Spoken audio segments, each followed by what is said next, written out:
একটা কথা বলবো, আমরা রাজনীতি করা ছেলে নয়। যারা রাজনীতি করার পক্ষে, যারা রাজনীতি করে, যারা রাজনীতিকে ভালোবাসে, যারা ন্যায় কথা বলে, আমরা তাদের পক্ষে তাদেরকে শ্রদ্ধা করি।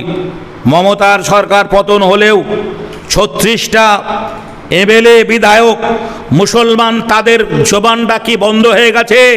তারা কি কালা হয়ে গেছে? তারা কি শুনতে পায় না, সোশ্যাল মিডিয়া দেখে না যে মুসলমানদের গোহত্যা বন্ধ করতে বলা হচ্ছে, মুসলমানদের মাইকের আজান বন্ধ হচ্ছে?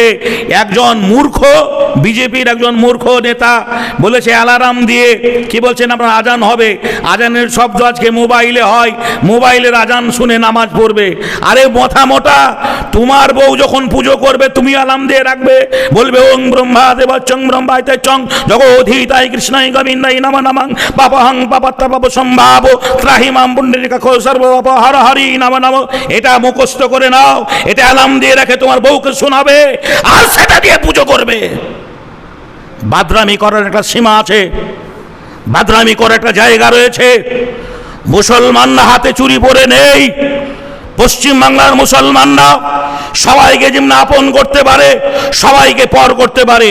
এই পশ্চিম বাংলার মুসলমানরা 34 বছর সিপিএম সরকারকে বুকে আগলিয়ে রেখেছিল, 15 বছর টিএমসি মমতাকে আগলিয়ে রেখেছিল, টিএমসিকে আগলিয়ে রেখেছিল।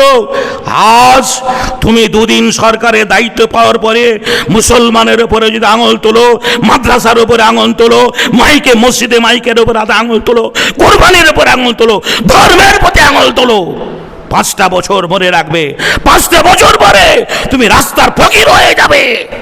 এ ক্ষমতা মুসলমানদের রয়েছে। পশ্চিমবাংলার মুসলমানদের বলবো, আমরা সংখ্যালঘু নই, আমরা সংখ্যাগরিষ্ঠ। আমরা সংখ্যাগরিষ্ঠ বলবেন কেন? আজকে ওরা সংখ্যালঘু সংখ্যাগরিষ্ঠ বলছে, মতুয়া সম্প্রদায় আলাদা, আদিবাসী সম্প্রদায় আলাদা। আরে হাতে গোনা সনাতনী ধর্মের মানুষেরা হাতে গোনা কথা, আমাদের কাছে হিসাব নেই।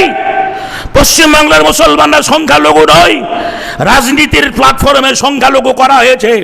আইএসএফ আমার ভাই কি বলছেন আপনার ওই নওশাদ সিদ্দিকী করেছেন, এখানে হুমায়ুন কবির কি একটা দল করলো আপনার বাঁশিছে আপনার না আপনার ওই হুমায়ুন কবির আম জনতা উন্নয়ন পার্টি।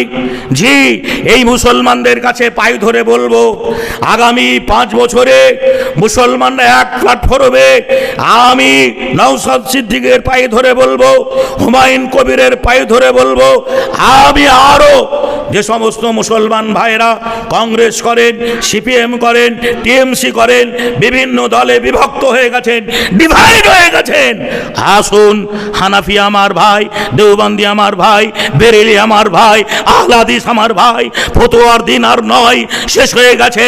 আসুন আমরা কাঁধে কাঁধ মিলিয়ে আমার ইমানকে বাঁচাতে হবে, আমার মাইকের আজান বাঁচাতে হবে, আমার মাদ্রাসা বাঁচাতে হবে, আমার মসজিদ বাঁচাতে হবে, আমার কোরআন বাঁচাতে হবে। নারায়ে তাকবীর। মাশাআল্লাহ, মাশাআল্লাহ, জাযাকাল্লাহ।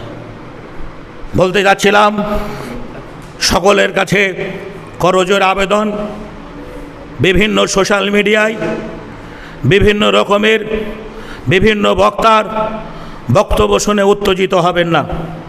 মুসলিম ভাইদের কাছে করজোর আবেদন, সামনে আমাদের বছরে একটা পবিত্র দিন, যেটা ইব্রাহিম আলাইহিস সালাম তার নিজের সন্তান ইসমাইলকে কুরবানি দিয়েছিলেন, যেটা ইসলামের বিধান, যেটা ইসলামের আইন।